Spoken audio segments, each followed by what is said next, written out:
Hello à tous, dans ce podcast qui va être probablement assez long, je voulais vous parler de l'autobiographie de Brad Meldo que j'ai lu il y a environ 2 mois. Et maintenant j'ai un petit peu de recul, je vais donc vous en faire une petite review. Alors mon rôle, ça ne va pas être de vous dire si c'est bien ou si c'est pas bien, même si je vous donnerai mon avis un petit peu en filigrane durant le podcast, mais c'est plutôt vous présenter l'ouvrage, 2, vous résumer l'histoire de Brad Meldo et ce qu'on peut en apprendre surtout sur l'aspect apprentissage de la musique ou développement d'un artiste. Et 3, vous dire peut-être à qui ça peut plaire et aussi à qui je le déconseille. Parce que c'est un ouvrage qui peut diviser, qui n'est clairement pas pour tout le monde, qui n'est pas grand public. Et je pense que même pour les fans inconditionnels de Brad Meldo, c'est pas forcément une lecture qui va les intéresser. Donc, ce que je peux vous dire déjà, c'est que voilà, j'attendais certaines choses de ce livre. J'ai été frustré à moitié, puisque j'ai eu qu'une partie de ces choses-là. Mais j'ai eu d'autres éléments. Et donc, j'ai trouvé quand même que c'était une lecture intéressante à bien des égards. Et donc, c'est pour ça que j'en fais un podcast. Donc, commençons par la présentation de l'ouvrage. Donc, Formation, Building a Personal Canon, Part 1. Donc, formation, et construire un canon personnel, partie 1. C'est donc le titre de l'autobiographie. C'est donc la première partie et qui retrace les 25 premières années de Brad Meldo, donc de sa naissance à l'âge de 25 ans. Et on a 4 grands chapitres. Quand j'ai appris qu'il avait écrit cet ouvrage, je m'attendais un petit peu à y trouver la recette qui lui a permis de devenir aussi bon au piano, peut-être les exercices, comment il avait travaillé, etc. Et même si on a certains éléments qui vont dans ce sens, il faut comprendre que c'est vraiment une autobiographie, donc c'est vraiment sur l'aspect biographique que le livre... la majeure partie du livre, c'est vraiment... c'est son autobiographie, donc forcément ça parle de sa vie. Donc déjà, je vais vous parler un petit peu quelle était ma relation avec la musique de Brad Meldo avant de lire l'ouvrage. Donc Brad Meldo, j'avais écouté il y a des années de ça les premiers albums, notamment les Art of the Trio. Je l'ai vu une fois en concert au Théâtre du Châtelet. Mais pour autant, j'ai jamais été un grand fan. J'aime beaucoup, je trouve que c'est un super musicien, mais je n'ai jamais été un fanatique, et à vrai dire, je l'ai surtout écouté lorsqu'il est sideman, par exemple sur l'album de Kurt Rosenwinkel, Deep Song, dont j'ai déjà parlé trop de fois peut-être, sur lequel il est fantastique, ou encore certains albums de Peter Bernstein, où il est le pianiste. Mais voilà, grosso modo, lorsque j'ai entamé ma lecture, j'avais pas trop d'a priori, je savais pas trop grand-chose sur qui il était. Et maintenant, après avoir lu le livre et aussi après avoir digéré un peu tout ça, j'ai une meilleure compréhension de sa musique et j'ai aussi une meilleure appréciation de sa musique. Donc maintenant, je vais vous parler, dans les grandes lignes, la vie de Brad Meldo, notamment pour ceux qui ne vont probablement pas lire l'ouvrage. Je pense que ça va être la majorité des gens qui vont écouter ce podcast, mais pour que vous ayez quand même des clés de compréhension. Donc dès l'intro, Brad Meldo nous indique qu'il s'est inspiré pour cette autobiographie de ce qu'on appelle le Bildungsroman. Donc en allemand c'est le roman de formation, c'est-à-dire le roman initiatique, le roman où on poursuit, où on suit l'évolution de notre héros en quelque sorte. Petite parenthèse, Brad Meldo est très attaché à l'esthétique allemande, donc il parle allemand, il me semble, il fait pas mal référence à la culture, à la littérature, à la musique allemande, notamment Brahms, donc ça c'était aussi quelque chose d'assez assez intéressant, même si j'avais déjà perçu cet intérêt, notamment dans les titres des morceaux qu'il donne, hein. J'avais remarqué un peu cette influence germanique. Donc bref, il faut comprendre voilà cet ouvrage comme un roman de formation sur la vie de Brad Mehldau. Je pense que c'est de cette façon-là que vous allez pouvoir vraiment l'apprécier. Et si vous avez aussi déjà perçu le côté un peu torturé dans la musique de Brad Mehldau, je pense que vous allez comprendre pourquoi assez vite. Et cette notion de roman de formation, enfin de Bildungsroman, a vraiment du sens pour appréhender sa musique. Donc Brad Mehldau, né un 23 août 1970, il grandit dans une famille adoptive, qui est une très bonne famille par ailleurs, hein. Il a un très bon entourage. Il fait la rencontre d'un premier prof de musique vers l'âge de 7 ans, 6 ou 7 ans, et il va, ce prof va un peu lui présenter une façon d'appréhender le piano qui est pas vraiment, voilà, c'est pas vraiment du répertoire jazz, ou c'est pas vraiment, on va travailler le swing aujourd'hui, mais plutôt dans la façon d'appréhender la partition. C'est-à-dire que tout n'est pas écrit sur la partition. On peut amener une touche personnelle au morceau. On peut par exemple modifier une intro. On peut apporter une touche d'improvisation. On peut modifier une mélodie. On peut voilà, personnaliser ce que l'on joue. Donc on a déjà les prémices de cette façon d'appréhender la musique. Et lorsqu'on écoute jouer Brad Mehldau par exemple sur un morceau des Beatles, hein, vous avez probablement déjà entendu la version de Blackbird, eh bien on a un petit peu une origine voilà dans ce prof qui l'a beaucoup influencé finalement. Ensuite, il a une seconde prof qui cette fois-ci va lui apporter le côté classique, donc l'étude des gammes, le répertoire classique. Et il y a une petite anecdote assez intéressante lorsqu'il parle du pianiste Rudolf Serkin, et j'ai trouvé assez intéressant, donc je vais vous en parler. Donc Rudolf Serkin disait que pour lui, la gamme la plus difficile à jouer, c'était la gamme de Do majeur. Donc au piano, c'est toutes les touches blanches, parce que selon lui, c'était la gamme avec laquelle on ne pouvait pas tricher, celle qui nous montrait toutes nos lacunes. Et petite parenthèse dans la parenthèse, ça me fait penser à une anecdote que j'avais lue dans un livre de David Berkman, où il parle de Ben Monder, donc le guitariste Ben Monder, et Ben Monder justement disait qu'en ce moment, il travaillait la gamme de Do majeur à un tempo médium lent, parce que justement à ce tempo-là, il avait trouvé que les notes n'étaient pas égales et il travaillait là-dessus. Et pour moi, ces anecdotes de ces musiciens accomplis, eh bien, sont là pour nous rappeler que si des musiciens aussi avancés travaillent des éléments qui paraissent aussi simples, bah, peut-être que nous aussi on devrait le faire. Donc je referme la parenthèse et je reviens à Brad.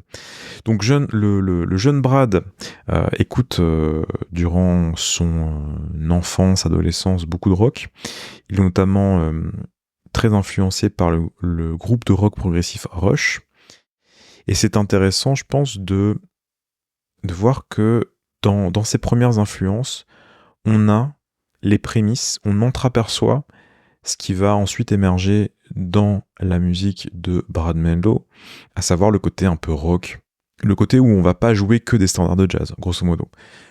Vous avez peut-être déjà entendu, je vous parlais juste avant des reprises, reprises ou de l'adaptation plutôt de Blackbird des Beatles, mais on a aussi des morceaux de Radiohead, des morceaux d'Oasis, et on a déjà finalement les prémices dans son goût pour Rush. Rush aussi qui va beaucoup l'influencer au niveau des mesures impaires, parce que Brad Mehldau est aussi un des premiers à avoir peut-être pas démocratisé, mais en tous les cas, mis vraiment en avant le fait de jouer des standards en 5/4, en 7/4, etc. Et donc oui, je lis en même temps mes notes, parce que j'ai pris énormément de notes pour essayer de vous retranscrire tout ce que j'ai appris dans ma lecture. Donc il s'intéresse même à un moment donné à la batterie, et il va s'inspirer beaucoup du batteur de Rush qui s'appelle Neil Peart. Et donc voilà, ça montre déjà dans son enfance cet intérêt pour le rythme, et voilà, c'est ce qui va l'amener ensuite à ce que l'on connaît notamment au niveau des mesures impaires. Ensuite, il va découvrir le jazz, notamment durant son adolescence, notamment avec Coltrane. Et même si on peut dire que Brad Mehldau fait beaucoup de musique déjà, il est très investi, c'est pas non plus... Voilà, il y a un côté un petit peu flemmard, il arrive un petit peu en retard aux répètes, il est pas en train de pratiquer 10 heures par jour son instrument. Par contre, il a une très bonne oreille, il a même l'oreille absolue, donc forcément ça aide un petit peu pour la musique. Et l'approche qu'il va suivre pour développer son vocabulaire, c'est de transcrire. Il a beaucoup transcrit, et il a cette formule dans le livre, à savoir transcrire, copier et assimiler. Donc, on pourrait dire que transcrire et copier, c'est un peu la même chose, mais en réfléchissant un petit peu, en préparant ce podcast, je me suis dit que copier, ça voulait probablement dire vraiment imiter dans les moindres détails, en fait. C'est-à-dire que transcrire, c'était relever les notes et puis les analyser. Copier, c'était vraiment imiter, notamment le fil et les accents, les détails, en fait. Et assimiler, c'était adapter ce vocabulaire à sa propre façon de jouer et le personnaliser finalement. Maintenant, il faut que je vous parle d'un gros morceau, à savoir le contexte personnel dans lequel Brad évolue. Et surtout que je vous explique un petit peu ce que ça représente dans ce livre, parce que voilà, comme je vous disais, c'est une autobiographie, donc c'est quand même une grosse partie, la grosse majeure partie de l'ouvrage, c'est sur ce contexte personnel. Donc, pendant son adolescence, il a toujours un petit peu ce côté outsider, ce côté un peu loser aussi auprès de ses camarades. Mais surtout, il traverse ensuite un épisode très difficile, puisqu'il est victime d'harcèlement sexuel. Donc je vais pas rentrer dans les détails ici, parce que ça serait long, mais voilà, il est victime d'harcèlement sexuel, et forcément ça le marque psychologiquement. Je pense que les mots ne sont pas assez justes pour décrire ça, mais ce qu'il faut comprendre, c'est qu'il y a des renvois réguliers à cet épisode de sa vie dans l'ouvrage, et c'est probablement ce qui va le conduire vers d'autres problème, puisqu'il est confronté ensuite à la drogue, aux drogues même, en particulier l'héroïne. Donc je vais faire une petite parenthèse sur les drogues quand même, parce que ça me paraît quand même important, surtout dans cet ouvrage. Effectivement, les drogues ont été consommées de façon très importante dans les années 40, 50 et 60 par les musiciens de jazz, que ce soit Charlie Parker, Coltrane, Miles Davis, Sonny Rollins, etc. Ce sont des gens qui ont été addicts à un moment de leur carrière. Par contre, moi, ce que je savais moins, c'est qu'on a aussi des cas plus récents, donc dans les années 80-90, avec Brad Mehldau, qui était complètement dedans dans les années 90, et forcément, ça l'a beaucoup affecté, et forcément, il en parle beaucoup dans l'ouvrage. Il parle aussi de l'influence de l'alcool, donc c'était vraiment... voilà. Il faut comprendre que tous les premiers albums de Brad Mehldau, tous les premiers enregistrements de Brad Mehldau, on est quand même avec quelqu'un qui est grandement sous l'influence de la drogue. Et je vais pas me lancer dans le débat influence de la drogue sur la performance des musiciens. qui peut être un débat intéressant, hein, mais je suis pas spécialiste donc je vais pas en parler. Mais en tous les cas, visiblement pour Brad, ce qu'il en dit, c'est que ses performances étaient moins bonnes lorsqu'il était sous influence. Donc, si vous êtes jeune ou moins jeune, eh bien, ne vous droguez pas. Ça ne va pas vous aider pour le jazz. Donc, je referme cette petite parenthèse, mais voilà, il faut comprendre que voilà, on est dans un livre qui va beaucoup parler de son addiction, tout simplement, de ses addictions. Et on a plusieurs épisodes dans l'autobiographie qui sont vraiment dignes d'un film. Hein. On a par exemple dans les années 90 Brad Meldo qui se fait virer du groupe de Joshua Redman, le saxophoniste ténor, notamment pour cette raison. On a aussi un autre passage qui est vraiment assez incroyable où en fait un jour il est appelé par son label, il me semble, dans une sorte de réunion. Et puis là, il se retrouve dans le bureau avec son label. Il y a sa famille, il y a Joshua Redman, il y a des personnes de son label qui sont présentes pour le pousser, pour le convaincre à aller en cure de désintox.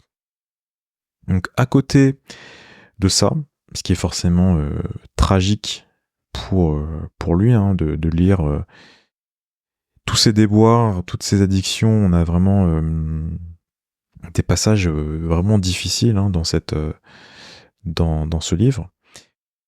On a dans le chapitre 2 eh bien, toute la description de la scène new-yorkaise des années 90, et ça c'était un des éléments que je voulais vraiment lire, donc je suis très content qu'il ait quand même bien détaillé toute cette partie. Et je vais vous donner maintenant quelques exemples, quelques anecdotes pour que vous ayez quand même un peu le contexte de l'époque et un petit peu ce qui a amené Brad Meldo à être le musicien qu'il est. On a notamment la description du tiraillement de Brad Meldo entre deux courants du jazz. On a d'un côté un groupe de musiciens à fond dans le bebop, dans les années 40 et 50. C'est le groupe qu'il appelle les Goons, à savoir dans ce groupe, les Goons, on a Eric Alexander, on a Jim Rotundi, on a Joe Farnsworth. On a toute cette esthétique. Alors, si vous connaissez un petit peu, par exemple, les albums chez Criss Cross, vous connaissez un petit peu cette esthétique, voilà, bebop, un peu old school, on va dire. Mais à côté de ça, lui, il est aussi attiré par Herbie Hancock, McCoy, Tyner. Et on se dit que... on se dit... Lui-même, il dit que d'un concert à l'autre, d'une session à l'autre, eh bien, il va se mettre soit à jouer un petit peu façon Red Garland, lorsqu'il est avec les Goons, soit dans un autre concert, il va se mettre plus à jouer façon Herbie et esthétique années 60 et post-bop finalement. On a donc cette dichotomie en fait entre ces deux courants, et c'est intéressant de voir que Brad Meldo, voilà, il est un peu sans cesse en train de passer de l'un à l'autre. Et je pense que quand on analyse un petit peu son jeu, juste par l'écoute, hein, bien voilà, on entend ses influences à la fois bebop et post-bop. On a aussi les voicings qui sont pas mal inspirés du classique. Il est très influencé par Brahms. On a aussi l'esthétique un peu rock. Bref, on a tout un melting pot d'influences, et la vie de Brad Meldo se reflète totalement dans sa musique. Ses goûts musicaux, ses expériences musicales, etc. se reflètent totalement dans sa musique. Donc à New York, il a plusieurs profs, ce qui d'ailleurs va un petit peu démontrer ce melting pot d'influence. On a Junior Mance à la New School. Donc Junior Mance, c'est le pianiste qui a notamment accompagné Dizzy Gillespie et qui va beaucoup l'influencer pour le comping, mais également pour le côté swing. On a Fred Hirsch qui va l'influencer pour la composition. On a aussi Kenny Werner, qui va beaucoup l'influencer sur cette fois-ci l'aspect phrase. Et puis aussi, bien sûr, il faut savoir qu'il évolue dans un contexte où Barry Harris et Cedar Walton sont très actifs sur la scène new-yorkaise. Donc on a toutes ces influences, tout ce contexte qui façonne le jeu de Brad Mehldau. On a aussi beaucoup d'anecdotes sur le contexte de l'époque. Par exemple, un jour, il relate qu'il va dans une jam, il commence à jouer les accords de Round Midnight, et puis on lui dit non, il faut que tu joues les accords qui sont joués par Monk, pas d'autres versions, par exemple celle de Miles ou autre. On veut vraiment que tu respectes la composition de Monk. Et là, on reconnaît vraiment le côté américain élitiste, un petit peu compétition, et il baigne forcément là-dedans. On a aussi plusieurs passages sur les influences pianistiques de Brad Mehldau, à savoir Bobby Timmons ou encore Wynton Kelly, et il parle notamment d'un solo qu'il a beaucoup influencé, à savoir le solo de No Blues sur l'album Smoking at the Half Note avec Wes Montgomery. Donc j'ai réécouté No Blues plusieurs fois, enfin le solo plusieurs fois avant d'enregistrer le podcast, et c'est vrai que voilà, ce solo il est incroyable, et on reconnaît, en écoutant Wynton Kelly, on reconnaît voilà l'influence qu'il a pu avoir, qu'il a finalement sur Brad Mehldau. Donc voilà, si vous vous intéressez vraiment à cette période de l'histoire du jazz, à savoir le New York des années 90, je pense que c'est vraiment un livre intéressant, et je vous conseille vraiment ce chapitre 2, qui d'ailleurs s'appelle New York.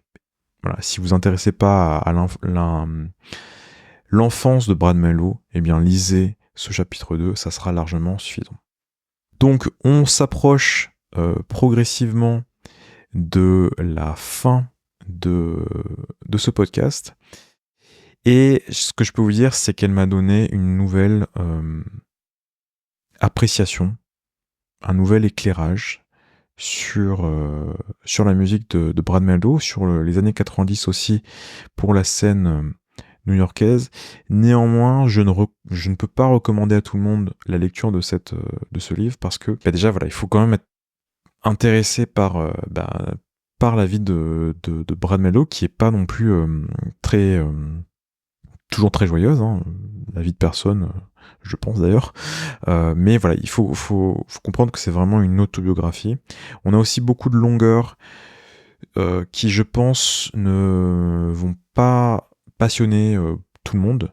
On a notamment des longueurs sur des analyses sur la littérature. Donc on a par exemple un passage assez long sur James Joyce, qui a écrit Ulysse. Et voilà, il faut déjà bien connaître ses œuvres. Et globalement, je trouve que ça alourdit la lecture. Ça donne un côté très très dense au livre. Et c'est pas toujours très... voilà, on voit pas vraiment où il veut en venir parfois. Et je pense qu'il y a pas mal de gens qui vont décrocher d'ailleurs sur ces passages-là. Ensuite, voilà, comme je vous disais, il y a beaucoup de passages sur l'épisode du harcèlement, ses relations sentimentales, les drogues. Donc ça va pas forcément intéresser le public qui est venu pour savoir comment improviser sur un 2-5-1, si je puis dire. Voilà. Malgré tout, j'ai beaucoup apprécié cette lecture de l'ouvrage de Brad Mehldau. Je suis passé par plusieurs phases dans la lecture.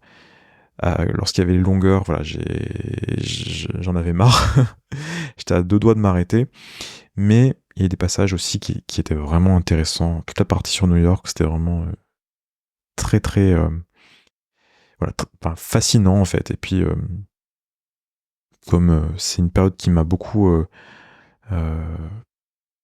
intéressé, eh bien j'ai pu recouper avec des informations, enfin des choses que je connaissais déjà, et c'était plutôt chouette, parce qu'on peut approfondir un petit peu ce que l'on connaît déjà de cette période. C'est aussi un ouvrage assez cru, assez direct, qui met en perspective le phénomène Brad Mehldau, et je pense que pour les fans, c'est une lecture qui est vraiment intéressante. pour les gens qui ne sont pas forcément fans comme moi à la base, eh bien ça m'a permis de mieux comprendre le personnage, de comprendre les éléments qui sont constitutifs de sa musique. Et donc voilà, je regrette absolument pas d'avoir lu cet ouvrage et avec toutes les mises en garde que j'ai pu faire durant ce podcast, eh bien je vous le conseille, je conseille aux personnes qui s'y intéressent de le lire tout simplement. Donc voilà, j'espère que ce podcast vous aura intéressé, que vous avez pu apprendre certaines choses sur Brad Mehldau. Peut-être ça vous aura donné envie de l'écouter, de le réécouter. Moi, ça m'a donné envie de me replonger un petit peu aussi dans sa musique, que j'ai pas mal écouté ces derniers temps. Et voilà, je vous remercie d'avoir écouté ce podcast. Pensez à vous abonner à cette chaîne si vous êtes sur YouTube. Pensez à à suivre les podcasts en fonction de la plateforme, Spotify, Apple Podcast, etc. Pensez à laisser une évaluation si le cœur vous en dit. C'était Cyriac de Maîtriser la guitare et je vous souhaite un bon week-end, une bonne semaine et on se donne rendez-vous dans le prochain épisode, le prochain podcast, la prochaine vidéo. À très bientôt, bye bye.